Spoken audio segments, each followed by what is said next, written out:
Hello guys, welcome back to Tale Frog. നമ്മളിന്ന് കാണാൻ പോകുന്നത് 2021 പുറത്തിറങ്ങിയിട്ടുള്ള ട്രഷർ ഹണ്ടിങ് വിഭാഗത്തിൽ പെടുത്താവുന്ന മിസ്റ്ററി ഓഫ് ദ മൂയെ എന്ന സിനിമയാണ്. അപ്പൊ എങ്ങനെയാ ചാനൽ ഒന്ന് സബ്സ്ക്രൈബ് ചെയ്ത് വെച്ചോളൂ. നമുക്കിപ്പോ പോവാം കഥകളുടെ ആ ഒരു മാജിക്കൽ യൂണിവേഴ്സിലേക്ക്. സിനിമയുടെ തുടക്കത്തിൽ ഒരുപാട് ആളുകൾ ജോലി ചെയ്യുന്ന ഒരു തുരങ്കമാണ് കാണിക്കുന്നത്. ഇവരുടെ എല്ലാം ബോസ് ആയിട്ടുള്ള ഒരാൾ അവിടെ ഇരിക്കുന്നുണ്ടായിരുന്നു. അയാൾക്ക് കുടിക്കാൻ കുറച്ച് മദ്യമൊക്കെ ആയിട്ട് ഒരു അസിസ്റ്റന്റ് അങ്ങോട്ടേക്ക് വരുന്നുണ്ട്. അയാൾ ആ ഒരു മദ്യമൊക്കെ കഴിച്ചിട്ട് വളരെ സന്തോഷത്തോടു കൂടി അവിടെ അങ്ങനെ ഇരിക്കുകയാണ്. ഇതേ സമയത്ത് നമ്മൾ തുരങ്കത്തിന്റെ ഉള്ളിലേക്ക് നോക്കുകയാണെന്നുണ്ടെങ്കിൽ ഒരുപാട് ആളുകളെ അവിടെ ജോലി ചെയ്യുന്നുണ്ടായിരുന്നു. ഒരാളൊരു മൺവെട്ടി വെച്ചിട്ട് അവിടെ കിളച്ചുകൊണ്ടിരിക്കുകയാണ്. ഇതേ സമയത്ത് തന്നെ അവിടെ ഒരു അസ്ഥികൂടം അയാൾ കാണുന്നുണ്ട്. നോക്കുന്ന സമയത്ത് അതിന്റെ കയ്യിൽ ഒരു ഗോൾഡൻ റിംഗ് ഉണ്ടായിരുന്നു. അവനിപ്പോ ആരെങ്കിലും കാണുന്നുണ്ടോ നോക്കിയതിനു ശേഷം നൈസായിട്ട് അത് അടിച്ചു മാറ്റി പോക്കറ്റിലാക്കുകയാണ്. ഇപ്പോ തുരങ്കത്തിന്റെ പുറത്തിരിക്കുന്നുണ്ടായിരുന്ന നമ്മുടെ ബോസിന്റെ അടുത്തേക്ക് അവന്റെ അസിസ്റ്റന്റ് വന്നിട്ട് പറയാണ്, മാസം തോറും നമ്മൾ ഇവിടുന്ന് കണ്ടെടുക്കുന്ന നിധിയുടെ അളവ് നല്ല രീതിയിൽ കുറഞ്ഞു വരുന്നുണ്ട്. കഴിഞ്ഞ മാസം നമ്മൾ 16,000 സ്വർണ്ണ നാണയമാണ് ഇവിടുന്ന് എടുത്തിട്ടുള്ളത്. എന്നാൽ നമ്മൾ തോക്കുകൾ വാങ്ങുന്നതിനായിട്ട് 6,000 ഗോൾഡ് കോയിൻ ചെലവായിട്ടുണ്ട്. അത് മാത്രമല്ല, നിങ്ങളുടെ 3 ഭാര്യമാർക്കും 700 ഗോൾഡ് കോയിൻ വെച്ചിട്ട് മാസം നമ്മൾ കൊടുക്കുന്നുണ്ട്. ഇതൊന്നും പോരാഞ്ഞിട്ട് ഇവിടുന്ന് കിട്ടുന്ന ഗോൾഡ് കുറയുകയാണെന്നുണ്ടെങ്കിൽ നമ്മൾ ഈ ഒരു ജോലി നിർത്തിയിട്ട് ഇവിടുന്ന് പോകേണ്ടതായിട്ട് വരും. അങ്ങനെയുള്ള ഓരോരോ കാര്യങ്ങളും അയാൾ ഇപ്പൊ പറയുന്നുണ്ട്. ഈ ഒരു സമയത്താണ് ഗോൾഡ് റിംഗ് അടിച്ചു മാറ്റിയിട്ടുള്ള ആ വർക്കർ അതിൽ വരുന്നുണ്ടായിരുന്നത്.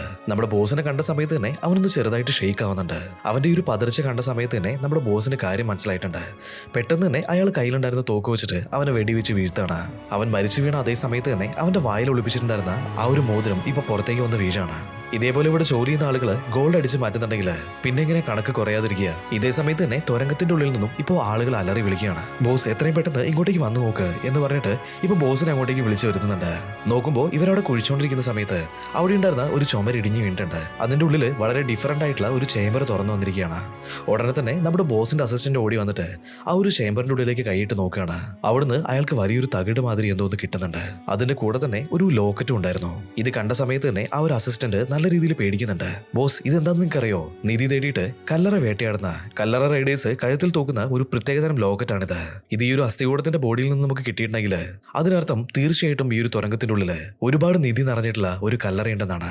അത് മാത്രം നമ്മൾ എടുത്തിട്ടുണ്ടെങ്കിൽ തീർച്ചയായിട്ടും നമുക്ക് വലിയ കോടീശ്വരന്മാരാവാനായിട്ട് സാധിക്കും. ഈ ഒരു കാര്യങ്ങളൊക്കെ അസിസ്റ്റന്റ് പറഞ്ഞുകൊണ്ടിരിക്കുന്ന സമയത്ത് ഒരു ഗാർഡ് അങ്ങോട്ടേക്ക് ഓടി വരികയാണ്. ബോസ്, നിങ്ങളുടെ മകൻ എന്തോ ഒരു ഗാംബ്ലിംഗ് ചെയ്തിട്ട് തോറ്റിട്ടുണ്ട്. ഇവന്റെ ഓപ്പോസിറ്റ് ആയിട്ട് കളിച്ചിട്ടുണ്ടായിരുന്ന ആള് മുഴുവൻ കാശും ഇന്ന് രാത്രിക്കുള്ളിൽ കൊടുത്തിട്ടില്ലെങ്കിൽ അവന്റെ കൈ തന്നെ വെട്ടിക്കളയെന്ന് പറഞ്ഞിട്ട് ഭീഷണിപ്പെടുത്തിക്കൊണ്ടിരിക്കുകയാണ്. നമ്മളിപ്പോ എന്താണ് ചെയ്യേണ്ടത്? ഇത് കേട്ട സമയത്ത് തന്നെ ബോസിന് നല്ല രീതിയിൽ ദേഷ്യം വരികയാണ്. ഇപ്പോ അസിസ്റ്റന്റിനെ വിളിച്ചിട്ട് ഒരു 300 പേരെയും കൂട്ടിയിട്ട് അവനെ അവിടെ നിന്ന് രക്ഷിച്ചു കൊണ്ടുവരാനായിട്ട് പറയുന്നുണ്ട്. ഇതെല്ലാം നോക്കി കണ്ടുകൊണ്ടിരുന്ന വർക്കേഴ്സിന്റെ അടുത്ത് ബോസ് ഇപ്പോൾ വിളിച്ച് പറയാണ്, നിങ്ങൾ എന്താ നോക്കിക്കൊണ്ട് നിൽക്കുന്നത്? വാ, നമുക്ക് തുരങ്കത്തിന്റെ ഉള്ളിലേക്ക് പോയിട്ട് ആ ഒരു നിധി കണ്ടുപിടിക്കാന്ന് പറഞ്ഞിട്ട് അവരെയും കൂട്ടിയിട്ട് ഇപ്പോൾ ഉള്ളിലേക്ക് പോകുന്നുണ്ട്. അകത്ത് പോയി നോക്കുന്ന സമയത്താണെന്നുണ്ടെങ്കിൽ അവിടെ ഒരുപാട് ഗോൾഡും രത്നവും വൈറവും ഒക്കെ നിറച്ചിട്ടുള്ള ഒരുപാട് പെട്ടികൾ അവിടെ അങ്ങനെ അടുക്കി വെച്ചിട്ടുണ്ടായിരുന്നു. ഇപ്പോൾ ഗാർഡ്സിനെ അങ്ങോട്ടേക്ക് വിളിച്ചു വരുത്തിയിട്ട് എല്ലാം ഇവിടുന്ന് പുറത്തേക്ക് എടുക്കുക. ഞാൻ AGRനെ വിളിച്ചിട്ട് ഇതിൽ നിന്നും നമുക്ക് എത്ര കമ്മീഷൻ കിട്ടുന്നുള്ളത് ചോദിക്കാന്ന് പറയാണ്. ഇപ്പൊ നമ്മുടെ ബോസിന്റെ കൂടെ വന്നിട്ടുണ്ടായിരുന്ന മറ്റൊരു അസിസ്റ്റന്റ് അവിടെ കത്തിച്ച് വെച്ചിട്ടുണ്ടായിരുന്ന മെഴുകുതിരികൾ നോക്കിയിട്ട് പറയാണ്, കല്ലറ റൈഡേഴ്സ് ഒരു കല്ലറ കൊള്ളയടിക്കുന്നതിന് മുന്നേ തന്നെ അതിന് ചുറ്റുമായിട്ട് പല മെഴുകുതിരികൾ കത്തിച്ചു വയ്ക്കും. ആ ഒരു മെഴുകുതിരികൾ കത്താതെ പെട്ടെന്ന് കെട്ടുപോയിട്ടുണ്ടെങ്കിൽ അതിന്റെ അർത്ഥം ഇവിടെ ഒരുപാട് ദുരാത്മാക്കൾ ഉണ്ടെന്നാണ്. ഈ ഒരു സൈൻ കണ്ടിട്ടുണ്ടെങ്കിൽ നിധിയൊന്നും എടുക്കാതെ അവർ പുറത്തേക്ക് പോകും. എന്നാൽ വളരെ സെൽഫിഷ് ആയിട്ടുള്ള ഒരു കല്ലറ റൈഡറാണ് ഇതിന്റെ ഉള്ളിലേക്ക് വന്നിട്ടുള്ളത്. അവൻ ആ ഒരു നിധി എടുക്കാൻ നോക്കിയതുകൊണ്ടായിരിക്കും തീർച്ചയായിട്ടും അവൻ മരിച്ചിട്ടുണ്ടാവുക. അതുകൊണ്ട് തന്നെ നമുക്ക് ഇവിടെ നിന്നും എടുക്കണ്ട, നമുക്ക് തിരിച്ചു പോകാന്നൊക്കെ അവനിപ്പോ പറയാണ്. എന്നാൽ നമ്മുടെ ബോസ് ഇതൊന്നും കാര്യമാക്കുന്നുണ്ടായിരുന്നില്ല. അവന്റെ ആളുകളോട് ആ ഒരു കല്ലറ തുറക്കാൻ തന്നെ ഓർഡർ കൊടുക്കുകയാണ്. അത് എടുക്കാനായിട്ട് നമ്മുടെ ഗാർഡ്സ് മുന്നോട്ടേക്ക് നടക്കുന്നുണ്ട്.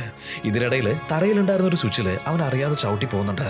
ഇതേ സമയത്ത് തന്നെ അവിടെ ഉണ്ടായിരുന്ന ഒരു സ്റ്റാച്ചു ഇപ്പൊ പെട്ടെന്ന് കറങ്ങാനായിട്ട് തുടങ്ങിയിട്ടുണ്ട്. ഇപ്പോ ഇവിടുന്ന് പുറത്തേക്ക് പോകാനായിട്ടുള്ള എല്ലാ വാതിലുകളും ഒരുമിച്ച് അടയുന്നുണ്ട്. ഈ ഒരു കല്ലറയ്ക്ക് ചുറ്റുമായിട്ട് ഡ്രാഗൺസിന്റെ പ്രതിമകൾ വെച്ചിട്ടുണ്ടായിരുന്നു.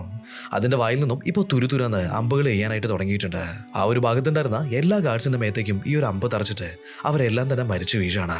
എന്നാൽ നമ്മുടെ ബോസ് ആണെന്നുണ്ടെങ്കിൽ അവിടെ ഉണ്ടായിരുന്ന ഒരു ഗാർഡിന്റെ ബാക്കിൽ ഒളിയുന്നുണ്ട്.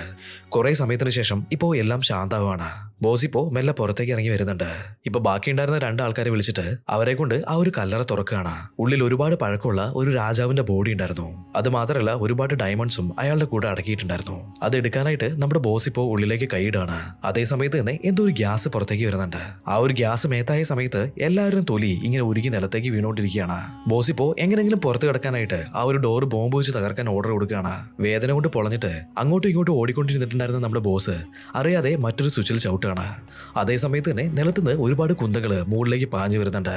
ആ ഒരു കുന്തം ഇപ്പൊ അവന്റെ തല തുളച്ച് പുറത്തേക്ക് വരികയാണ്. ഈ ഒരു സംഭവം നടന്ന ഉടനെ തന്നെ ആ ഒരു മൊത്തം തുരങ്കവും ഇപ്പൊ ഇടിഞ്ഞു പൊളിഞ്ഞ നിലത്തേക്ക് വീഴാണ്. ഈ ഒരു സംഭവം കഴിഞ്ഞിട്ട് ഇപ്പൊ കുറച്ച് നാൾ കഴിഞ്ഞിട്ടുണ്ട്.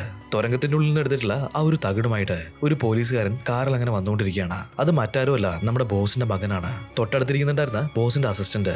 ഈ ഒരു നാട്ടിലുള്ള എല്ലാ കല്ലറ റൈഡേഴ്സിനും ലീഡറായിട്ട് ഒരേ ഒരാൾ മാത്രമേ ഉള്ളൂ. അവന്റെ പേരാണ് AJR. ഈ ഒരു നാട്ടിലേക്ക് വരുന്ന എല്ലാ ഇൻസ്പെക്ടേഴ്സിനും അവന് വലിയ ബഹുമാനമാണ്. ഈ ഒരു കാര്യങ്ങളൊക്കെ അസിസ്റ്റന്റ് ഇപ്പൊ നമ്മുടെ ബോസിന് പറഞ്ഞു കൊടുക്കുന്നുണ്ട്. ഇത് കേട്ടപ്പോൾ തന്നെ അവൻ പറയാണ്, പണ്ടങ്ങനെ പല കാര്യങ്ങളും നടന്നിട്ടുണ്ടാവും, എന്നാൽ ഈ ഒരു നാട്ടില് ഇനി ഒരേ ഒരു ലീഡർ മതി, അത് ഞാനാണ്. അത് ഞാൻ അവന് തെളിയിച്ചു കൊടുക്കുന്നുണ്ട്. അസിസ്റ്റന്റ് ഇപ്പൊ പറയാണ്, അങ്ങനെയുള്ള കാര്യങ്ങളൊക്കെ ചെയ്യാനായിട്ട് നമുക്ക് ഇനിയും ഒരുപാട് സമയമുണ്ട്. നിനക്ക് നിന്റെ അച്ഛന്റെ ബോഡി കണ്ടുപിടിക്കണ്ടേ, ആചാരപ്രകാരം അയാളെ അടക്കം ചെയ്യണ്ടേ. എന്നാൽ ഇൻസ്പെക്ടറിനാണെങ്കിൽ ആ ഒരു കാര്യത്തിലൊന്നും വലിയ താല്പര്യം ഉണ്ടായിരുന്നില്ല. 2-3 ഭാര്യമാരായിട്ട് സുഖിച്ച് ജീവിച്ചുകൊണ്ടിരുന്ന അയാള് അടിപൊളിയായിട്ട് തന്നെയാണ് മരിച്ചത്. എന്നാൽ ഇത്രയും റിസ്ക് എടുത്തിട്ട് അയാൾ ഒരു തുരങ്കത്തിന്റെ ഉള്ളിലേക്ക് പോയിട്ടുണ്ടെങ്കിൽ തീർച്ചയായിട്ടും അവിടെ നല്ലൊരു നിധി ഉണ്ടാവാനായിട്ടുള്ള സാധ്യതയുണ്ട്. അത് തീർച്ചയായിട്ടും എനിക്ക് കണ്ടുപിടിക്കണം. എങ്ങനെയെങ്കിലും AJRനെ കൊണ്ട് നമുക്കത് എടുപ്പിക്കണം എന്ന് പറയാണ്. ഇപ്പൊ അസിസ്റ്റന്റ് AJRനെ പറ്റി പറയുന്നുണ്ട്. ഒരുപാട് കാലങ്ങൾക്ക് മുന്നെയാണ് AJRന്റെ ഫാമിലി ഈ നാട്ടിൽ വന്ന് സെറ്റിൽ ആയിട്ടുള്ളത്. ഇപ്പൊ ഈ നാട്ടിലുള്ള എല്ലാ ബിസിനസ്സുകളും അവന്റെ കൺട്രോളിലാണ്. എന്നാൽ ഇവിടെ നടക്കുന്ന ബിസിനസ്സുകളിലൊന്നുമല്ല അവർക്ക് കണ്ടുള്ളത്.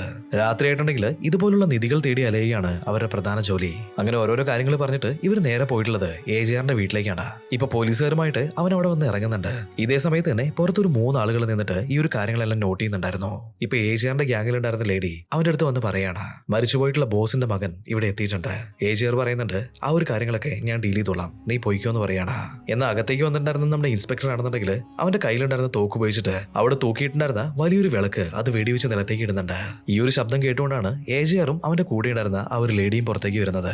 AJR ഇപ്പം മെല്ലെ അവന്റെ മുന്നിൽ വന്ന് നിൽക്കുന്നുണ്ട്. നീ വെടിവെച്ചിട്ടുള്ള ഈ ഒരു വിളക്ക് വളരെ എക്സ്പെൻസീവ് ആയിട്ടുള്ള ഒന്നാണ്. ഫോറിൻ കൺട്രിയിൽ നിന്നും അതിവിടെ എത്തിക്കാനായിട്ടുള്ള ട്രാൻസ്പോർട്ടേഷൻ ചാർജ് അടക്കം ഒരു 700 ഗോൾഡ് കോയിൻ ഇവിടെ വെച്ചിട്ട് നീ പൊയ്ക്കോന്ന് പറയുന്നുണ്ട്. ഇത് കേട്ടിട്ട് ദേഷ്യം വന്നിട്ടുള്ള നമ്മുടെ ഇൻസ്പെക്ടർ AJRന് നേരെ ഗണ്ണ് ചൂണ്ടാണ്. ഇതേ സമയത്ത് തന്നെ AJRന്റെ അസിസ്റ്റന്റ് ആയിട്ടുള്ള ആ ഒരു ലേഡി, അവൾ നമുക്ക് ടീന എന്ന് വിളിക്കാം. ടീന ഇപ്പൊ ചാടി വീണിട്ട് ആ ഒരു ഗണ്ണ് പിടിച്ചു വാങ്ങിയിട്ട് അവളുടെ കയ്യിലുണ്ടായിരുന്ന കത്തി ഇൻസ്പെക്ടറിന്റെ കഴുത്തിൽ തന്നെ വെക്കുന്നുണ്ട്. ഇത് കണ്ടിട്ടുണ്ടായിരുന്ന പോലീസുകാര് കയ്യിലുണ്ടായിരുന്ന തോക്ക് AJRന് നേരെ നീട്ടുന്നുണ്ട്. എന്നാൽ പോലീസുകാരെക്കാളും ഇരട്ടി വരുന്ന നമ്മുടെ AJRന്റെ ഗ്യാങ് ഇപ്പൊ ഗണ്ണുമായിട്ട് അവരെ വളയാണ്. ഇപ്പൊ വേറൊരു വഴിയില്ലാത്തോണ്ട് ഇൻസ്പെക്ടർ AJRുമായിട്ട് ഒരു ഡീൽ വെക്കുന്നുണ്ട്. ഇതേ സമയത്ത് പുറത്ത് നിൽക്കുന്നുണ്ടായിരുന്ന ആ ഒരു 3 പേര് പരസ്പരം നോക്കുന്നുണ്ട്. ഉള്ളിൽ നമ്മുടെ ഇൻസ്പെക്ടറും AJRും തമ്മിലുള്ള ആ ഒരു ചർച്ച തുടങ്ങിയിട്ടുണ്ടായിരുന്നു. ഇൻസ്പെക്ടർ ഇപ്പോ നമ്മുടെ AJRന്റെ അടുത്ത് ഒരു ഹെൽപ്പ് ചോദിക്കുകയാണ്. അതെന്താന്ന് വെച്ചിട്ടുണ്ടെങ്കിൽ ആ ഒരു തുരങ്കം ഇടിഞ്ഞു വീണിട്ടുള്ള ആ ഒരു ഗുഹയുടെ ഉള്ളില് ഇവന്റെ അച്ഛന്റെ ബോഡി കിടക്കുന്നുണ്ട്. എങ്ങനെയെങ്കിലും അതിന്റെ ഉള്ളിലേക്ക് പോയിട്ട് ആ ഒരു ബോഡി റിക്കവർ ചെയ്യണം. അതിനുശേഷം ആചാരപരമായിട്ട് അയാളെ അടക്കണം. ബോസും AJRും തമ്മിൽ പണ്ട് മുതലേ കണക്റ്റഡ് ആയതുകൊണ്ട് തന്നെ ആ ഒരു കാര്യം ചെയ്യാന്നുള്ളത് AJR ഇപ്പൊ സമ്മതിക്കുകയാണ്. എന്നാലും മറ്റൊരു കാര്യം കൂടി ഉണ്ടെന്ന് ഇപ്പോ ഇൻസ്പെക്ടർ പറയുന്നുണ്ട്. അതിനുശേഷം ആ ഒരു തകിട് നമ്മുടെ AJRന്റെ അടുത്ത് കൊടുക്കുകയാണ്. അത് തുറന്നു നോക്കുന്ന സമയത്ത് ഒരു വലിയ കല്ലറയുടെ മാപ്പായിരുന്നു ഉണ്ടായിരുന്നത്. ആ ഒരു കല്ലറയുടെ ഉള്ളില് ഒരുപാട് വലിയൊരു നിധിയുണ്ട്. നമ്മുടെ രണ്ടുപേരും പോയിട്ട് അത് കണ്ടുപിടിച്ചിട്ടുണ്ടെങ്കിൽ പകുതി നമുക്ക് അത് എടുക്കാന്ന് പറയാണ്. ഇപ്പൊ ഈ ഒരു ഡീല് നമ്മുടെ AJRന് ഇഷ്ടമായിട്ടുണ്ട്. അതുകൊണ്ട് തന്നെ ഇപ്പോ ടീനേനെ വിളിച്ചിട്ട് എന്തോ ഒരു വാട്ടർ കൊണ്ടുവരാനായിട്ട് പറയുന്നുണ്ട്. ആ ഒരു വാട്ടർ ഇപ്പോ ഈ ഒരു മാപ്പിന്റെ മുകളിലേക്ക് ഒഴിക്കുകയാണ്. വെള്ളം അതിന്റെ മുകളിലേക്ക് വീണ സമയത്ത് തന്നെ അതിപ്പോ വേറെ രീതിയിലേക്ക് മാറുകയാണ്. ഇത് കണ്ടിട്ട് നമ്മുടെ ഇൻസ്പെക്ടർ നല്ല രീതിയിൽ ഭയക്കുന്നുണ്ട്. AJR ഇപ്പൊ പറയാണ്, ഇതെല്ലാം ഞങ്ങളുടെ സീക്രട്ട് ആണ്, ആ ഒരു കാര്യങ്ങളൊക്കെ വിട്ടേക്കെന്ന് പറഞ്ഞിട്ട് അയാളിപ്പോ ആ ഒരു പുതിയ മാപ്പ് എടുത്ത് വായിച്ചു നോക്കുന്നുണ്ട്. ഈ ഒരു നിധി ഉള്ളത് ഡ്രാഗൺ പോയിന്റിലാണ്. എന്നാൽ ഡ്രാഗൺ പോയിന്റ് കണ്ടുപിടിക്കുക എന്ന് പറയുന്നത് അത്ര ഈസി ആയിട്ടുള്ള കാര്യമല്ല. അതിന് ചില പ്രത്യേക കാര്യങ്ങൾ ചെയ്യാനായിട്ടുണ്ട്. ആദ്യം നമുക്ക് നിന്റെ അച്ഛന്റെ ബോഡി കണ്ടുപിടിക്കണം. അത് എടുത്തു വന്നതിന് ശേഷം ബാക്കി കാര്യങ്ങൾ തീരുമാനിക്കാന്ന് പറയാണ്. ഇൻസ്പെക്ടറും ടീമും ഓടുന്ന് പോയ ഉടനെ തന്നെ ടീന നമ്മുടെ AJRന്റെ അടുത്ത് വന്ന് ചോദിക്കുകയാണ്. അവനെ കണ്ടിട്ട് അത്ര പന്തിയാണെന്ന് എനിക്ക് തോന്നുന്നില്ല. അവന്റെ കൂടെ നമ്മൾ ഈ ഒരു കാര്യത്തിന് ഇറങ്ങണോ? നമ്മുടെ നാടിന്റെ ഇപ്പോഴത്തെ അവസ്ഥ നിനക്ക് നന്നായിട്ട് അറിയില്ലേ? ഒരുപാട് ആളുകൾ ഒരു നേരത്തെ ഭക്ഷണം പോലും ഇല്ലാതെ കഷ്ടപ്പെടുന്നുണ്ട്. ഈ ഒരു സമയത്ത് നമുക്ക് അവർക്ക് വേണ്ടിയിട്ട് എന്തെങ്കിലും ചെയ്യണ്ടേ? എത്രയും പെട്ടെന്ന് ആ ഒരു വിളക്ക് കത്തിക്കാൻ പറയാണ്. ടീന ഇപ്പോ ഇവരുടെ ഈ ഒരു ബിൽഡിങ്ങിന്റെ മുകളിലേക്ക് ഒരു വിളക്ക് കത്തിച്ച് സിഗ്നൽ കൊടുക്കുന്നുണ്ട്. തെരുവിൽ എന്തോ സാധനങ്ങൾ വിറ്റുകൊണ്ട് നടന്നിട്ടുണ്ടായിരുന്ന ഒരു പയ്യൻ ഇത് കണ്ട സമയത്ത് തന്നെ വിസിലടിച്ചിട്ട് ആ ഒരു തെരുവിൽ കൂടെ ഓടുകയാണ്. ഈ ഒരു വിസിൽ കേട്ട അതേ സമയത്ത് തന്നെ തെരുവിന്റെ പല ഭാഗത്തുണ്ടായിരുന്ന ആളുകള് ഇപ്പൊ പുറത്തേക്ക് ഇറങ്ങി ഓടി വരുന്നുണ്ട്. ഇപ്പൊ ബോസിന്റെ വീട്ടിലേക്ക് എത്തിയിട്ടുള്ള നമ്മുടെ ഇൻസ്പെക്ടർ അവന്റെ അടുത്ത് അസിസ്റ്റന്റ് പറയാണ്, ആ ഒരു നിധി കണ്ടുപിടിച്ചതിന് ശേഷം നമ്മൾ AJRനെ കൊന്നിട്ടുണ്ടെങ്കിൽ മുഴുവൻ നിധിയും നമുക്ക് എടുക്കാനായിട്ട് സാധിക്കും. എന്നാൽ അവനെ കൊല്ലുക എന്ന് പറയുന്നത് അത്ര നിസ്സാരമായിട്ടുള്ള ഒരു കാര്യമല്ല. പുറത്തുള്ള ഏതെങ്കിലും കല്ലറവേട്ടക്കാരെ കണ്ടുപിടിച്ചിട്ട് ഈ ഒരു ദൗത്യം നമുക്ക് അവരെ ഏൽപ്പിച്ചു കൊടുക്കാം. അവർക്കാവുന്ന സമയത്ത് ഉള്ളിൽ അങ്ങോട്ടും ഇങ്ങോട്ടും പകയുണ്ടാവാനായിട്ടുള്ള സാധ്യതയുണ്ട്. നാളെ നിന്റെ സിസ്റ്റർ ഇങ്ങോട്ടേക്ക് വരുന്നില്ലേ, അവൾക്ക് ഇങ്ങനെയുള്ള ആളുകളൊക്കെ അറിയാന്നാണ് തോന്നുന്നത്. ഇവരിങ്ങനെയുള്ള കാര്യങ്ങളൊക്കെ ഡിസ്കസ് ചെയ്തുകൊണ്ടിരുന്ന സമയത്ത് നമ്മുടെ ബോസിന്റെ ആ ഒരു ലേഡി അങ്ങോട്ടേക്ക് ഓടി വരുന്നുണ്ട്. നിന്റെ അച്ഛന്റെ ബോഡി എപ്പോഴാണ് കൊണ്ടുവരുന്നത്, അവൻ എനിക്ക് ഒന്നുകൂടി കാണണമെന്ന് പറയാണ്. ഇത് കേട്ട സമയത്ത് തന്നെ ഇൻസ്പെക്ടർ അവളെ വെടിവെച്ച് കൊല്ലാണ്. പിറ്റേ ദിവസം രാവിലെ AJRന്റെ ആൾക്കാരും ഇൻസ്പെക്ടറും കൂടിയിട്ട് ആ ഒരു തുരങ്കത്തിന്റെ മുന്നിൽ എത്തുകയാണ്. ഇടിഞ്ഞു വീണ് കിടക്കുന്ന ആ ഒരു തുരങ്കത്തില് ബോംബ് വെച്ചിട്ട് അവർക്ക് മുന്നോട്ടേക്ക് ബോസിലേക്ക് പോകാനായിട്ടുള്ള വഴി ഉണ്ടാക്കുന്നുണ്ട്. ഉള്ളിൽ ചെന്ന് നോക്കുന്ന സമയത്ത് ബോസിന്റെ ബോഡി അവിടെ ഉണ്ടായിരുന്നു. ആ ഒരു ബോഡി കണ്ട സമയത്ത് തന്നെ ഇൻസ്പെക്ടർ ഇപ്പൊ കരയുന്നത് പോലെയൊക്കെ ആക്ട് ചെയ്യാണ്. ഈ ഒരു സമയത്ത് ഉള്ളിലേക്ക് വന്നിട്ടുണ്ടായിരുന്ന AGR ഒരു കണ്ണാടി എടുത്തിട്ട് കല്ലറയ്ക്കുള്ളിലുണ്ടായിരുന്ന രാജാവിന്റെ മൃതശരീരം നോക്കുന്നുണ്ട്. ഉടനെ തന്നെ അവന്റെ കൂടെ വന്നിട്ടുണ്ടായിരുന്ന ആളുകളോട് എത്രയും പെട്ടെന്ന് എല്ലാവരുടെയും മൂക്കും വായും കെട്ടാനായിട്ട് പറയാണ്. ഇപ്പൊ എല്ലാവരും തന്നെ അവരുടെ മുഖം പൊത്തുന്നുണ്ട്. പെട്ടിക്കുള്ളിൽ എന്തോ ഒരു പ്രത്യേക തരത്തിലുള്ള വിത്തുകൾ കിടക്കുന്നതായിട്ട് അവർ കാണുകയാണ്. ഈ ഒരു കാര്യം നമ്മുടെ AGRനോട് ചോദിക്കുന്നുണ്ട്. ഈ രാജാവിനെ അടക്കുന്നതിന് മുന്നേ ഇതുപോലുള്ള ഒരുപാട് വിഷവിത്തുകൾ ഇതിന്റെ ഉള്ളിൽ വിതറിയിട്ടാണ് അവർ ഈ ഒരു ബോഡി അടക്കിയിട്ടുള്ളത്. ഒരുപാട് കാലം ഈ ഒരു പെട്ടി അടഞ്ഞു കിടന്നതുകൊണ്ട് ഈ വിത്തിൽ നിന്നും ഒരുപാട് ടോക്സിക് ആയിട്ടുള്ള ഗ്യാസ് പുറത്തു വരുന്നുണ്ട്. അത് ശ്വസിച്ചതുകൊണ്ടാണ് ബോസിനും ടീമിനും ഇത്രയും വലിയ അപകടം ഉണ്ടായിട്ടുള്ളത്. AGR ഇപ്പോ അവന്റെ കൂടെ ഉണ്ടായിരുന്ന ടോം എന്ന് പറഞ്ഞിട്ടുള്ള ഒരാളുടെ നേരെ കണ്ടു കാണിക്കുന്നുണ്ട്. ഇത് കണ്ട സമയത്ത് തന്നെ അവൻ ചാടിയിട്ട് പെട്ടിയുടെ മുകളിലേക്ക് കയറുകയാണ്. ഒരു കൊളുത്ത് ഉപയോഗിച്ചിട്ട് ആ ഒരു ബോഡി ഇപ്പൊ പൊക്കിയെടുക്കുന്നുണ്ട്. ഇതേ സമയത്ത് ടീന ഉള്ളിലുണ്ടായിരുന്ന വിത്തുകളെല്ലാം പെറുക്കിയിട്ട് ഒരു കൂടയിലേക്ക് ശേഖരിക്കുകയാണ്. അതിനുശേഷം വീണ്ടും ആ ഒരു ബോഡി അവിടെ വെച്ചിട്ട് ഇവരുടെ കൂടെ ഉണ്ടായിരുന്ന കിമ്മനോട് ആ ഒരു പെട്ടി അടയ്ക്കാനായിട്ട് പറയാണ്. ഒരുപാട് വെയിറ്റുള്ള ആ ഒരു പെട്ടിയുടെ മൂടി അവൻ ഒറ്റയ്ക്ക് തന്നെ വലിച്ചടയ്ക്കുന്നുണ്ട്. അങ്ങനെ ഇവിടെയുള്ള ജോലികളെല്ലാം പൂർത്തിയാക്കിയതിനു ശേഷം അവർ തിരിച്ച് അവരുടെ നാട്ടിലേക്ക് പോവാണ്. അന്ന് രാത്രി നമ്മുടെ AGR കിടന്നുറങ്ങുന്ന സമയത്ത് പെട്ടെന്ന് എന്തോ ഒരു സ്വപ്നം കണ്ടിട്ട് അവൻ ചാടി എണീക്കുന്നുണ്ട്. ഈ ഒരു സ്വപ്നം കണ്ടിട്ട് വേർത്ത് കുളിച്ച് ആകെ വല്ലാതായിട്ടുണ്ടായിരുന്നു.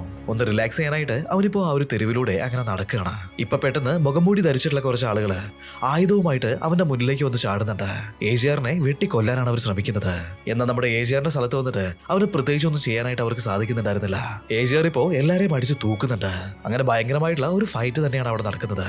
ഇതേ സമയത്ത് ഈ ഒരു ശബ്ദവും കോലാഹലവും ഒക്കെ കേട്ടിട്ട് ടീന ഇപ്പോ അങ്ങോട്ടേക്ക് ഓടി വരുന്നുണ്ട്. ടീനയുടെ കൂടെ കുറച്ചധികം ആളുകളും ഉണ്ടായിരുന്നു. ഇവരെ എല്ലാരെയും കണ്ട സമയത്ത് ആക്രമിക്കാൻ വന്നിട്ടുള്ള ആ ഒരു ആളുകള് പേടിച്ച് അവിടുന്ന് ഓടുകയാണ്. ടീന നമ്മുടെ AGRനോട് പറയുന്നുണ്ട്, ഈ ഒരു ആക്രമണത്തിന് പിന്നിൽ തീർച്ചയായിട്ടും ആ ഒരു ഇൻസ്പെക്ടർ ആയിരിക്കും. അവൻ അന്ന് കണ്ട സമയത്ത് തന്നെ എനിക്ക് എന്തോ ഒരു നെഗറ്റീവ് അടിച്ചതാണ്. ഇപ്പൊ AGR പറയുന്നുണ്ട്, അത് നമുക്ക് ഉറപ്പിക്കാനായിട്ടൊന്നും സാധിക്കില്ല. കാരണം എന്നെ കൊല്ലാനായിട്ട് എന്റെ പുറകെ ഒരുപാട് ആളുകളുണ്ട്. ഇത് കേട്ട് കഴിഞ്ഞപ്പോൾ ടീന അത് ആരാണ് എന്താണെന്നൊക്കെ ചോദിക്കുന്നുണ്ട്. ഇവിടുന്ന് കട്ട് ചെയ്തിട്ട് അന്ന് ഇൻസ്പെക്ടർ AGRനെ കാണാൻ വന്ന സമയത്ത് അവന്റെ വീടിന് മുന്നിലായിട്ട് 3 ആളുകൾ നിൽക്കുന്നുണ്ടായിരുന്നില്ലേ. അതിൽ മെയിൻ ആയിട്ടുള്ള 2 പേരെയാണ് കാണിക്കുന്നത്. ഇവരെ നമുക്ക് ചാങ് എന്ന് വിളിക്കാം. ചാങ്ങിനോട് ആ ഒരു തൊപ്പി ധരിച്ചിട്ടുള്ള ആൾ പറയാണ്, നീ എന്ത് വിചാരിച്ചിട്ടാണ് ഇത്രയും സില്ലി ആയിട്ടുള്ള ഒരു കാര്യം ചെയ്തിട്ടുള്ളത്? അത് പിന്നെ AGRനെ വീട്ടിൽ വെച്ചിട്ട് ഇൻസ്പെക്ടറും AGRും തമ്മിൽ എന്തോ ഒരു വഴക്ക് നടന്നിട്ടുണ്ടായിരുന്നു. ഇപ്പൊ അവനെ വെട്ടി കൊന്നിട്ടുണ്ടെങ്കിൽ അത് നമുക്ക് ഇൻസ്പെക്ടറിന്റെ തലയിലിടാനായിട്ട് സാധിക്കും. അങ്ങനെ വിചാരിച്ചിട്ടാണ് ഞാനത് ചെയ്തത്. എന്നാൽ നൈസായിട്ട് പാളി പോയിട്ടുണ്ട്. ഇത് കേട്ട് കഴിഞ്ഞപ്പോ ആ തൊപ്പി ധരിച്ചിട്ടുള്ള ആൾ പറയാണ്, എന്നാൽ കഥ അങ്ങനെയൊന്നുമല്ല. അവര് തമ്മിൽ പുതിയൊരു ഡീൽ ഉണ്ടായിട്ടുണ്ട്. ഒരുപാട് നിധികൾ നിറഞ്ഞിട്ടുള്ള ഒരു വലിയ കല്ലറ അവർ കൊള്ളയടിക്കാൻ പോവാണ്. ഈ ഒരു സിറ്റുവേഷനിൽ എങ്ങനെയാണ് ആളുകൾ അവനെ സംശയിക്കുക?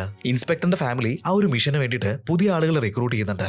എത്രയും പെട്ടെന്ന് നീയും അവരുടെ കൂടെ പോയിട്ട് ജോയിൻ ചെയ്യണം. AGRനെ കൊല്ലാനായിട്ട് കൃത്യമായിട്ടുള്ള സമയം ഞങ്ങൾ അറിയിക്കാം. അതിനു മുന്നേ നീ എടുത്തു ചാടിയൊന്നും ചെയ്യരുത് എന്ന് പറഞ്ഞിട്ട് അയാൾ ചാനെ അവിടുന്ന് പറഞ്ഞയക്കുന്നുണ്ട്. പിറ്റേ ദിവസം രാവിലെ തന്നെ ഇൻസ്പെക്ടർ ബോസിന്റെ ആ ഒരു ചടങ്ങുകളൊക്കെ തീർക്കുകയാണ്. ബോസിന്റെ ബാക്കിയുണ്ടായിരുന്ന 2 ഭാര്യമാര് അവിടെ ഇരുന്ന് കരഞ്ഞുകൊണ്ടിരിക്കുകയാണ്.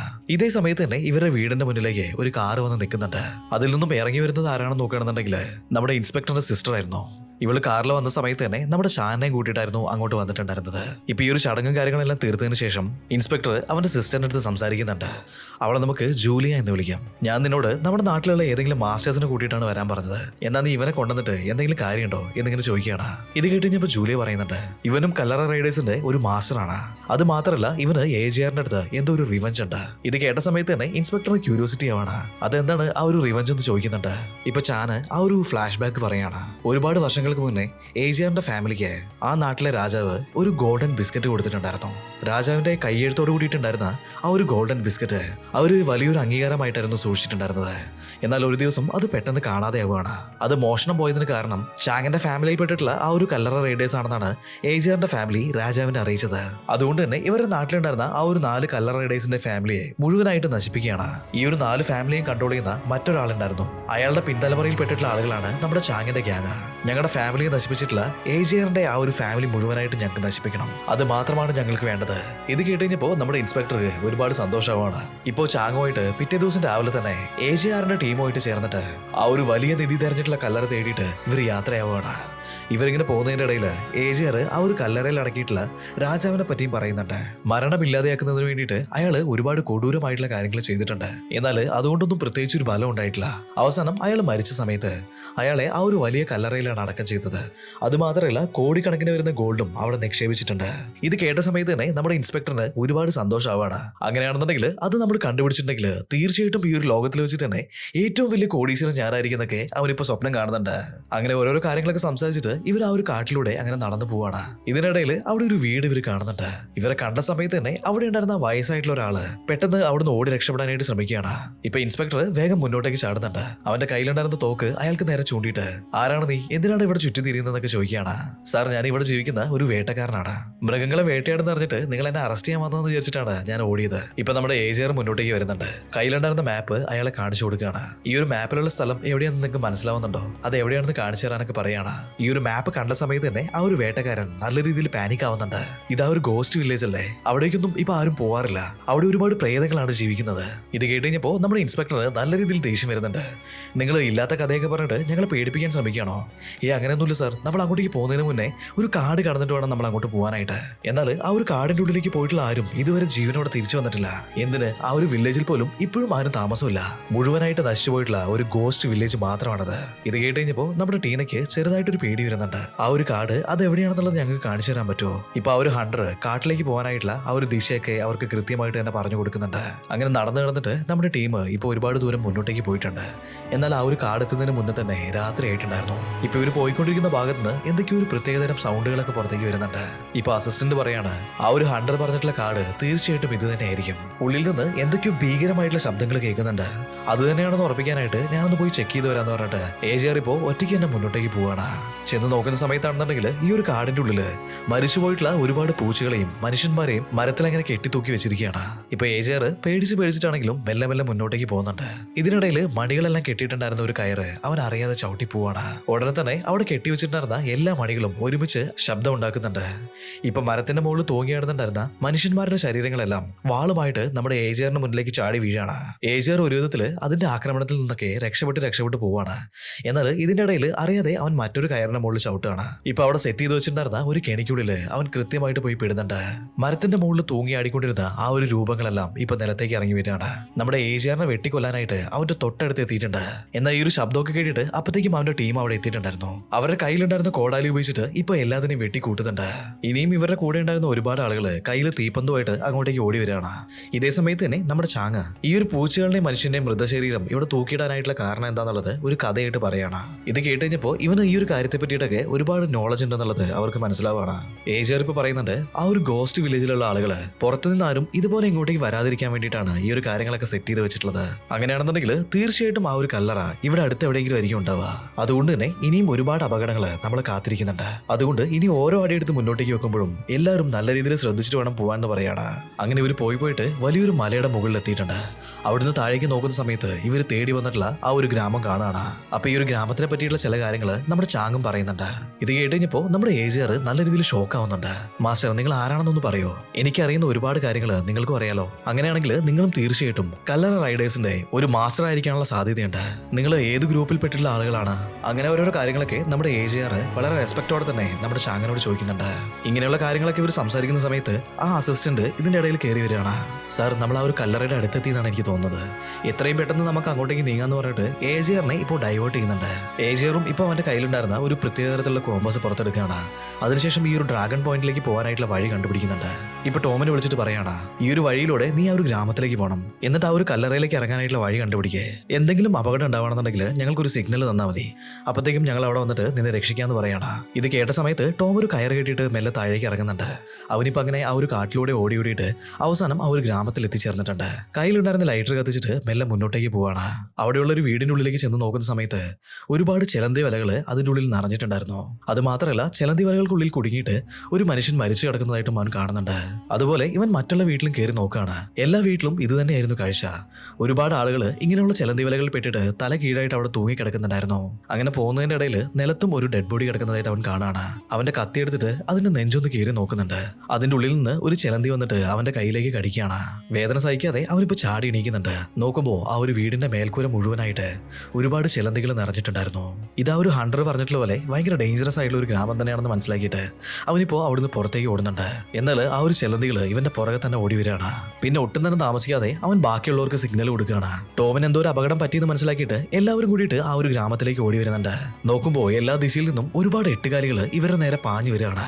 ഉടൻ തന്നെ കയ്യിലുണ്ടായിരുന്ന പന്ത് ഉപയോഗിച്ചിട്ട് അതുങ്ങളെല്ലാം അവർ പേടിപ്പിച്ചിട്ട് ഒരു ഡിസ്റ്റൻസിൽ അങ്ങനെ നിർത്തുകയാണ്. ഇത് കണ്ടിട്ടുള്ള നമ്മുടെ ഏജിയർ പറയാണ്, വളരെ ഡേഞ്ചറസ് ആയിട്ടുള്ള ഒരു ആത്മാവ് നിയന്ത്രിക്കുന്ന ചിലന്തികളാണിത്. ഇതിനിടയിൽ ടോം അവൻ ആ ഒരു വീടിന്റെ ഉള്ളിൽ നിന്നും കണ്ടെടുത്തിട്ടുള്ള ചില താളിയോല ഗ്രന്ഥങ്ങള് നമ്മുടെ ഏജിയറിന് കൊടുക്കുകയാണ്. ഇതിൽ എഴുതിയിട്ടുള്ള കാര്യങ്ങൾ വായിച്ചു നോക്കുന്ന സമയത്ത് ആ ഒരു കല്ലറയ്ക്ക് കാവൽ നിൽക്കുന്നത് ഈ ഗ്രാമത്തിൽപ്പെട്ടുള്ള ആളുകളാണ്. എന്നാൽ ഒരു ദിവസം ഈ ഗ്രാമത്തിലുണ്ടായിരുന്ന ഒരുത്തൻ തന്നെ ആ കല്ലറ മോഷ്ടിക്കാൻ ശ്രമിച്ചിട്ടുണ്ട്. അങ്ങനെ ഉണ്ടായിട്ടുള്ള ശാപം കൊണ്ടാണ് ഈ ഒരു ഗ്രാമത്തിലുള്ള ആളുകൾ മുഴുവൻ മരിച്ചു പോയിട്ടുള്ളത്. ഇതൊക്കെ കേട്ട് കഴിഞ്ഞപ്പോൾ ഈ ശാപത്തിലൊന്നും പെടാതെ നമുക്ക് തിരിച്ചു പോയാലോ എന്ന് ഇൻസ്പെക്ടറിന്റെ അനിയത്തി ചോദിക്കുന്നുണ്ട്. പ്രശ്നമൊന്നുമില്ല, എന്തോന്നാലും നമുക്കിപ്പോ നേരിടാനേ പറ്റുള്ളൂ. നമ്മൾ എന്തായാലും ഇതിലേക്ക് ഇറങ്ങിക്കഴിഞ്ഞു, ഇനി നമുക്ക് എന്ത് വന്നാലും നേരിടാൻ മാത്രമേ വഴിയുള്ളൂ എന്നൊക്കെ പറഞ്ഞിട്ട് ഏജിയർ ഇപ്പോൾ അവരെ കൂട്ടിയിട്ട് മുന്നോട്ടേക്ക് പോകുന്നുണ്ട്. ഇതേ സമയത്ത് തന്നെ ആ ഒരു ഗ്രാമത്തില് ചെലന്തി വലയിൽ കുടുങ്ങിയിട്ട് അങ്ങനെ തല കീഴായി കിടക്കുന്ന ഒരു മമ്മിക്കുള്ളിൽ നിന്നും ഇപ്പോൾ എന്തോ ഒരു ശബ്ദം പുറത്തു വരികയാണ്. നോക്കുന്ന സമയത്ത് ആ ഒരു മമ്മി മുഴുവനായിട്ട് പൊട്ടിച്ചുകൊണ്ട് അതിൽ നിന്നും വലിയൊരു ചെലന്തി പുറത്തേക്ക് വരികയാണ്. എല്ലാവരും ഈ ഒരു ചെലന്തിയെ നോക്കി നിൽക്കുന്ന സമയത്ത് നമ്മുടെ ഇൻസ്പെക്ടർ അതിനെ ഷൂട്ട് ചെയ്ത് കൊല്ലുകയാണ്. ഏജിയർ നീ അതിനെ കൊല്ലാനായിട്ട് പാടില്ലായിരുന്നു എന്ന് വിളിച്ച് പറയുന്നുണ്ട്. ഈ ഒരു ചെലന്തിയെ കൊന്നിട്ടുണ്ടെങ്കിൽ അതിൻ്റെ ഉള്ളിലുള്ള ആത്മാവ് ഒരു കൺട്രോളും ഇല്ലാതെ പുറത്തേക്ക് വരുന്നുള്ളതാണ്. അതുകൊണ്ട് തന്നെ ഇപ്പോൾ എല്ലാവരും ഓടി രക്ഷപ്പെട്ടോളാനായിട്ട് പറയണം. ഈ ഒരു സംഭവം നടന്നതിന് ശേഷം പെട്ടെന്ന് തന്നെ ആ ഒരു ചിലന്തികളുടെ എണ്ണം കൂടുന്നുണ്ട്. അതിൽ ഓടിക്കൊണ്ടിരിക്കുന്നുണ്ടായിരുന്ന എല്ലാവരുടെയും ശരീരത്തിലേക്ക് ഇപ്പൊ ആ ഒരു ചിലന്തി കയറുകയാണ്. മെല്ലെ മെല്ലെ അവരെ അത് തിന്നാനായിട്ട് തുടങ്ങിയിട്ടുണ്ട്. കുറെ പേരെയെല്ലാം ചിലന്തി വലയിട്ടിട്ട് അത് പിടിച്ചു കിട്ടുന്നുണ്ട്. ഇതുങ്ങളുടെ ആക്രമണം വളരെ ശക്തിയായിട്ട് വന്നതുകൊണ്ട് തന്നെ എല്ലാവരും കൂടി ഇപ്പോൾ ഓടി ഒരു വീടിന്റെ ഉള്ളിലേക്ക് കയറിയിരിക്കുകയാണ്. അപ്പൊ പെട്ടെന്ന് തന്നെ ഒരുപാട് ചിലന്തികൾ ആ ഒരു ഭാഗത്തേക്ക് വരികയാണ്. അവിടെ ഉണ്ടായിരുന്ന ഇവരുടെ ആളുകളെ അത് ഓരോന്നായിട്ട് പിടിച്ചു കെട്ടാനായിട്ട് തുടങ്ങിയിട്ടുണ്ട്. ഓരോ നിമിഷം കഴിയുന്തോറും ഒരുപാട് ചിലന്തികൾ ആ ഒരു ഭാഗത്തേക്ക് വന്നു കൂടിക്കൊണ്ടിരിക്കുകയാണ്. ഷാൻ പറയാണ്, ഈ ഒരു ഗ്രാമത്തിൽ ഇല്ലാത്ത കാര്യങ്ങളൊന്നുമില്ലല്ലോ. ഒരുപാട് ചിലന്തികൾ മനുഷ്യന്മാരുടെ ശവശരീരങ്ങള് അതൊന്നും പോരാഞ്ഞിട്ട് വ്യത്യസ്തമായിട്ടുള്ള രീതിയിൽ ശിക്ഷിച്ചു കൊന്നിട്ടുള്ള ഒരാളുടെ ശരീരവും അവരിപ്പോ അവിടെ കാണുന്നുണ്ട്. ഈ പെട്ടിന്റെ ഉള്ളിലുള്ള ബോഡി നോക്കിയിട്ട് ചാനിപ്പോ പറയാണ്, ശിക്ഷിക്കപ്പെടേണ്ട ആളുകളുടെ ശരീരത്തിലേക്ക് ഈ ഒരു വിഷച്ചിലന്തിയെ കയറ്റിവിടും. അതിനുശേഷം അവരുടെ നവദ്വാരങ്ങള് അരക്കുപയോഗിച്ച് അടയ്ക്കും. പിന്നെ അവരെ ഈ ഒരു പെട്ടിക്കുള്ളിൽ അടക്കും. ശരീരത്തിനുള്ളിൽ കയറി പറ്റിയിട്ടുള്ള ഈ ഒരു ചിലന്തികള് അങ്ങോട്ടും ഇങ്ങോട്ടും ആക്രമിച്ച് തിന്നും. അങ്ങനെ അവസാനം ബാക്കിയാവുന്ന ആ ചിലന്തിയെ ശിക്ഷിക്കപ്പെട്ടിട്ടുള്ള ആളെ ആത്മാവിനെ വലിച്ചെടുക്കുന്നതാണ് ഇവരുടെ വിശ്വാസം. ഇത് ഇതുപോലുള്ള ബോഡിയിൽ നിന്നും പുറത്തു വന്നിട്ട് ആരെങ്കിലും കടിച്ചിട്ടുണ്ടെങ്കിൽ വെറും 3 ദിവസത്തിനുള്ളിൽ അയാൾ മരണപ്പെടും. ഇത് കേട്ടിട്ട് കയ്യിൽ കടിയേറ്റിട്ടുള്ള നമ്മുടെ ടോം ഒന്ന് ഞെട്ടുന്നുണ്ട്. ഇപ്പൊ അതാരെയും കാണിക്കാതെ അവൻ മറച്ചു പിടിക്കുകയാണ്. ഇതേ സമയത്ത് തന്നെ ഇവർ നോക്കി നിന്നിട്ടുള്ള ആ ഒരു ബോഡി പൊട്ടിച്ചിട്ട് ഒരു ചിലന്തി ഇപ്പൊ പുറത്തേക്ക് വരികയാണ്. ഇത് കണ്ടതും പന്തവും കൊളുത്തിയിട്ട് അവർ അവിടുന്ന് ഓടുകയാണ്. ഈ ഒരു ചിലന്തികൾ ഇവർ ആക്രമിച്ചുകൊണ്ട് ഇവരുടെ പുറകെ തന്നെ ഓടി വരുന്നുണ്ട്. അവസാനം ഇവർ ഓടി ഓടിയിട്ട് മറ്റൊരു ചേംബറിൽ എത്താണ്. അവിടെ നോക്കുന്ന സമയത്ത് വളരെ ഡിഫറെന്റ് ആയിട്ടുള്ള ഒരു ഡോർ ഉണ്ടായിരുന്നു. അത് സാധാരണ ഒരു ഡോറല്ല, അതാണ് ആ ഒരു കല്ലറയിലേക്ക് വഴി തുറക്കുന്നത്. എന്നാൽ ഇത് തുറക്കണമെന്നുണ്ടെങ്കിൽ അതിൽ എഴുതിയിട്ടുള്ള ആ ഒരു പസിൽ സോൾവ് ചെയ്യേണ്ടതായിട്ടുണ്ട്. ഇവിടെ ആ ഒരു ചിലന്തികൾ ഇവരുടെ ആളുകളെ ഓരോന്നായിട്ട് തീർത്തുകൊണ്ടിരിക്കുകയാണ്. ഈ ഒരു പ്രഷറിലും നമ്മുടെ ഏജിയർ എങ്ങനെയൊക്കെ ആ ഒരു പസിൽ സോൾവ് ചെയ്യുന്നുണ്ട്. ഉടനെ തന്നെ ആ ഒരു ഡോർ തുറന്നു വരാണ്. എല്ലാവരോടും ആ ഒരു ഡോർ വഴി ഇപ്പൊ താഴേക്ക് ചാടാനായിട്ട് ഏജിയർ പറയുന്നുണ്ട്. അങ്ങനെ ഇപ്പൊ എല്ലാവരും ഉള്ളിലേക്ക് ഇറങ്ങിയിട്ടുണ്ട്. ടോമും ഏജിയറും മാത്രമാണ് ഇപ്പോൾ ബാക്കിയായിട്ടുള്ളത്. ഏജിയർ ഇപ്പോൾ ടോമിനോട് ഉള്ളിലേക്ക് ഇറങ്ങാൻ പറയുന്നുണ്ട്. ഇത് കേട്ട് കഴിഞ്ഞപ്പോൾ ടോം പറയാണ്, ഇറങ്ങിയതിനു ശേഷം വാതിലടച്ചിട്ടില്ലെങ്കിൽ തീർച്ചയായിട്ടും ഈ ചിലന്തികൾ ഇതുവഴി ഉള്ളിലേക്ക് വരാനായിട്ടുള്ള സാധ്യതയുണ്ട്. അങ്ങനെ സംഭവിക്കാതിരിക്കാനായിട്ട് ആരെങ്കിലും പുറത്ത് നിന്നേ പറ്റുള്ളൂ. നിങ്ങൾ ഇറങ്ങിക്കോളൂ. ഓൾറെഡി എനിക്ക് ഈ ഒരു ചിലന്തിയുടെ കയ്യിൽ നിന്നും കടി കിട്ടിയിട്ടുണ്ട്. 3 ദിവസത്തിനുള്ളിൽ തീർച്ചയായിട്ടും ഞാൻ മരിച്ചു പോകും. അതുകൊണ്ട് തന്നെ ഞാൻ ഇവിടെ വന്നിട്ട് ആ ഒരു ഡോർ ക്ലോസ് ചെയ്തോളാം. ടോമിനെ ഒരുപാട് നിർബന്ധിച്ചിട്ടും അവൻ ഉള്ളിലേക്ക് ഇറങ്ങാത്തതുകൊണ്ട് ഏജിയർ ഇപ്പൊ താഴേക്ക് ഇറങ്ങാണ്. ഏജിയർ പോയ ഉടനെ തന്നെ അവൻ ആ ഒരു ഡോർ ക്ലോസ് ചെയ്യുന്നുണ്ട്. ഇപ്പൊ പുറകെ വന്നിട്ടുണ്ടായിരുന്ന ചിലന്തികൾ ഇവനെ കടിച്ചു കൊല്ലാണ്. ഏജിയർ താഴെ വന്ന ഉടനെ തന്നെ എല്ലാവരും ടോം എവിടെയെന്ന് ചോദിക്കുകയാണ്. അവൻ നമുക്ക് വേണ്ടിയിട്ട് ജീവത്യാഗം ചെയ്തിട്ടുണ്ട്. ഈ ഒരു കാര്യം കേട്ട സമയത്ത് തന്നെ എല്ലാവർക്കും നല്ല രീതിയിൽ സങ്കടമാവാണ്. എന്നാൽ ഇൻസ്പെക്ടർ അപ്പോഴും നമുക്ക് മുന്നോട്ടേക്ക് പോകണം എന്ന് പറഞ്ഞുകൊണ്ടിരിക്കുകയാണ്. ഇതേ സമയത്ത് തന്നെ അസിസ്റ്റന്റ് വന്നിട്ട് പറയാണ്, ഞാനിപ്പോ ഇത് പറയുന്നത് ശരിയാണോ എന്നറിയില്ല. നമ്മുടെ കൂട്ടത്തിൽ ഒരുപാട് ആളുകൾ മരിച്ചു പോയിട്ടുണ്ട്. ഇനിയും നമ്മൾ മുന്നോട്ടേക്ക് പോകുന്നത് ശരിയാണോ? ഇത് കേട്ട് കഴിഞ്ഞപ്പോൾ ഇൻസ്പെക്ടർ പറയാണ്, ഇത്രയും ദൂരം നമ്മൾ വന്നിട്ട് ഇനി തിരിച്ചു പോകുന്നതാണ് കഷ്ടം. നമ്മുടെ ഈ ഒരു മിഷന് വേണ്ടിയിട്ട് മരിച്ചു പോയിട്ടുള്ള ആളുകളുടെ ജീവന് നമ്മൾ എന്തെങ്കിലും വില കൽപ്പിക്കുന്നുണ്ടെങ്കിൽ തീർച്ചയായിട്ടും നമ്മൾ ഉള്ളിലേക്ക് പോകണമെന്ന് ഇൻസ്പെക്ടർ ഇപ്പൊ പറയാണ്. അങ്ങനെ മുന്നിലേക്ക് പോകാന്നുള്ള തീരുമാനത്തിൽ എല്ലാവരും ഇപ്പൊ നടക്കുന്നുണ്ട്. അങ്ങനെ ഇവർ മുന്നോട്ടേക്ക് പോകുന്ന സമയത്ത് ചുമരുകളിലായിട്ട് ഒരുപാട് ചിത്രങ്ങൾ കാണുന്നുണ്ട്. ആ ഒരു ചിത്രങ്ങളൊക്കെ കണ്ടിട്ടാണ് ഇവിടെ അടക്കിയിട്ടുള്ള രാജാവിന് എന്താ സംഭവിച്ചെന്നുള്ളത് എല്ലാവർക്കും മനസ്സിലാവുന്നത്. അമരത്വത്തിന് വേണ്ടിയിട്ട് ഈ രാജാവ് ഒരുപാട് അലഞ്ഞിട്ടുണ്ടായിരുന്നു. അതിനുവേണ്ടി തന്നെ പല മാന്ത്രികന്മാരെയും വിളിച്ചു വരുത്തിയിട്ട് ഒരുപാട് മരുന്നുകൾ ഇയാൾ കഴിച്ചിട്ടുണ്ട്. അതിന്റെ സൈഡ് എഫക്റ്റ് ആയിട്ട് ഇയാൾക്ക് വീണ്ടും വയ്യാതെയാവാണ്. അങ്ങനെ ഇരിക്കുന്ന സമയത്ത് രാജാവ് ഒരുപാട് പൂജകൾ നടത്തുന്നുണ്ട്. അമരത്വത്തിന് വേണ്ടിയിട്ട് 1000 കുഞ്ഞുങ്ങളെ കൊന്നിട്ട് അവരുടെ രക്തത്തില് അയാൾ കുളിക്ക് വരെ ചെയ്തിട്ടുണ്ട്. ഈ ഒരു കാര്യം അറിഞ്ഞിട്ടുള്ള നാട്ടുകാരെല്ലാം കൂടി ചേർന്നിട്ടാണ് ഈ ഒരു രാജാവിനെ കൊന്നത്. എന്നാലും രാജവംശത്തിൽ പെട്ടിട്ടുള്ള ഒരാളായതുകൊണ്ട് മാത്രമാണ് അയാൾക്ക് വേണ്ടിയിട്ട് അവരിവിടെ ഒരു കല്ലറ പണിഞ്ഞത്. അതിന്റെ കൂടെ തന്നെ രാജാവിന്റെ മുഴുവൻ സ്വർണവും ഇവിടെ അടങ്ങിയിട്ടുണ്ട്. അങ്ങനെ ഇവർ പോയിട്ട് ഒരു പ്രത്യേക ചേംബറിന്റെ ഉള്ളിൽ എത്തിയിട്ടുണ്ട്. ആ ചേംബറിന്റെ നടുവിലായിട്ട് വലിയൊരു തൂണും ഉണ്ടായിരുന്നു. ഈ തൂണാണ് രാജാവിന് വെച്ചിട്ടുള്ള ആ ഒരു ചേംബറിലേക്കുള്ള വഴിയെന്ന് നമ്മുടെ ഏജിയർ ഇപ്പൊ പറയുന്നുണ്ട്. ഇത് കേട്ട സമയത്ത് തന്നെ ഇൻസ്പെക്ടർ ബോംബ് വെച്ചിട്ട് അത് തകർക്കാൻ തുറക്കാൻ പറയാണ്. എന്നാൽ ഏജിയർ പറയാണ് ഇത് തകർത്തുണ്ടെങ്കിൽ തീർച്ചയായിട്ടും ഈ ഒരു ഗുഹ മുഴുവനും ഇടിഞ്ഞു വീഴും. ഇത് എങ്ങനെയാണ് തുറക്കേണ്ടതെന്നുള്ളത് കണ്ടുപിടിച്ചതിന് ശേഷം മാത്രമേ അതിൽ കൈവയ്ക്കാൻ പാടുള്ളൂ. ഇതിൽ ഒരുപാട് സിമ്പിൾസ് വെച്ചിട്ടുണ്ടായിരുന്നു. ആ ഒരു സിമ്പിൾസും കാര്യങ്ങളെല്ലാം സോൾവ് ചെയ്തിട്ട് ഏജിയർ ഇപ്പോൾ ഒരു വിധത്തിൽ ആ ഒരു വാതിൽ തുറന്നിട്ടുണ്ട്. ഇപ്പൊ ആ ഒരു വാതിൽ തുറന്നിട്ട് പുറത്തേക്ക് വന്ന സമയത്ത് ഒരു ഡിഫറെന്റ് ആയിട്ടുള്ള മറ്റൊരു ലോകമാണ് അവരവിടെ കണ്ടത്. ഒരു വലിയ കൊക്കയ്ക്ക് നടുവിലായിട്ട് ഇവർക്ക് നടന്നു പോകാനായിട്ടുള്ള ഒരു പാലം തൂക്കിയിട്ടിട്ടുണ്ട്. ഈ ഒരു പാലം കടന്നാൽ മാത്രമേ ഉള്ളൂ ആ ഒരു കല്ലറയിൽ എത്തിച്ചേരാനായിട്ട് സാധിക്കുക. ഇത് കേട്ട പാതി കേൾക്കാത്ത പാതി ഇൻസ്പെക്ടർ മുന്നോട്ടേക്ക് ചാടുന്നുണ്ട്. എന്നാൽ ആ ഒരു പാലത്തിൽ ചവിട്ടിയിട്ടുണ്ടെങ്കിൽ തീർച്ചയായിട്ടും എന്തെങ്കിലും അപകടം വരാനായിട്ടുള്ള സാധ്യതയുണ്ട്. അതുകൊണ്ട് തന്നെ ഏജിയർ അവന് തടയാണ്. അതിനുശേഷം കിമ്മിനോട് മെല്ലെ പോയി നോക്കാൻ പറയുന്നുണ്ട്. കിമ്മു ഇപ്പോ വളരെ ശ്രദ്ധയോടെ മെല്ലെ മെല്ലെ മുന്നോട്ടേക്ക് പോവാണ്. കുറച്ചു ദൂരം നടന്നു പോയിട്ട് പ്രത്യേകിച്ച് പ്രശ്നമൊന്നും കാണാത്തതുകൊണ്ട് തന്നെ ബാക്കിയുള്ള ആളുകളും ഇപ്പോൾ അതിൽ ഇറങ്ങുകയാണ്. എന്നാൽ മുന്നോട്ടേക്ക് പോയി നോക്കുന്ന സമയത്താണെന്നുണ്ടെങ്കിൽ ആ ഒരു പാലം ഇപ്പൊ ഭയങ്കരമായിട്ട് ഇളകുന്നുണ്ട്. അവസാനം വെയിറ്റ് താങ്ങാനാവാതെ ആ ഒരു കയറ് പൊട്ടി വീഴാണ്. എന്തോ ഭാഗ്യം കൊണ്ട് നമ്മുടെ ഏജിയറിന്റെ ടീമിനും അവിടെ സൈഡിലൊക്കെ പിടുത്തം കിട്ടിയിട്ടുണ്ട്. കിമ്മിപ്പോ അവർക്ക് ഒരു കയറിട്ട് കൊടുക്കുകയാണ്. അതുവഴി എല്ലാവരും ഇപ്പൊ മേലേക്ക് കയറി വരുന്നുണ്ട്. എല്ലാവരും കൂടിയിട്ട് വീണ്ടും മുന്നോട്ടേക്ക് നടക്കുകയാണ്. തികച്ചും ഡിഫറെന്റ് ആയിട്ടുള്ള മറ്റൊരു ചേംബറിന്റെ ഉള്ളിലേക്കാണ് ഇവരിപ്പോ നടന്നെത്തിയിട്ടുള്ളത്.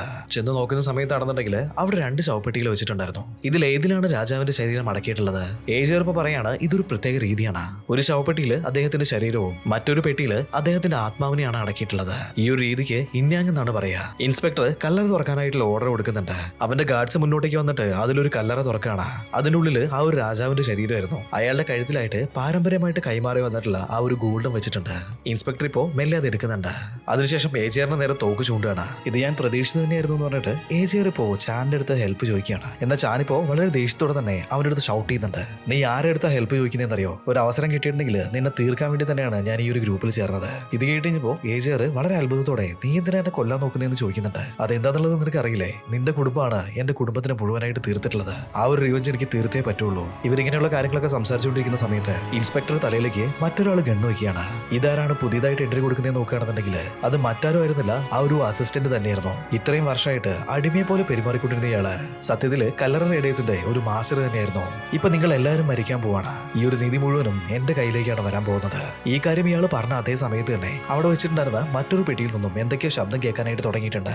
നോക്കുമ്പോൾ ആ ഒരു പെട്ടിക്കുള്ളിൽ നിന്നും ഒരു വലിയ ചിലന്തി ഇപ്പൊ പുറത്തേക്ക് വരികയാണ്. അത് പുറത്തേക്ക് വന്ന ഉടനെ തന്നെ അസിസ്റ്റന്റിന്റെ നെഞ്ചിലേക്ക് അതിന്റെ കൈ ഇറക്കിയിട്ട് അസിസ്റ്റന്റിനെ കൊല്ലുന്നുണ്ട്.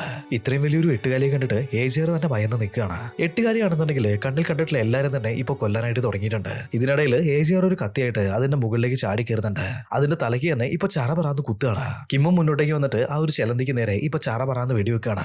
ദേഷ്യം വന്നിട്ടുള്ള ചിലന്തി ഇപ്പൊ വെപ്രാളത്തിൽ തിരിഞ്ഞിട്ട് മുന്നോട്ടേക്ക് വരികയാണ്. അവിടെ നിൽക്കുന്നുണ്ടായിരുന്ന ഇൻസ്പെക്ടറിനെ അത് കുത്തി കൊല്ലുന്നുണ്ട്. അടുത്തതായിട്ട് ഏജിയറിന്റെ ചാന്റെ നേരെയായിരുന്നു അത് ഓടി വന്നിട്ടുണ്ടായിരുന്നത്. അപ്പൊ കറക്റ്റ് ആയിട്ട് കിമ്മു മുന്നോട്ടേക്ക് ചാടി വീഴാണ്. എന്നിട്ട് അവന്റെ ജീവൻ കൊടുത്തിട്ട് അവർ രക്ഷിക്കുന്നുണ്ട്.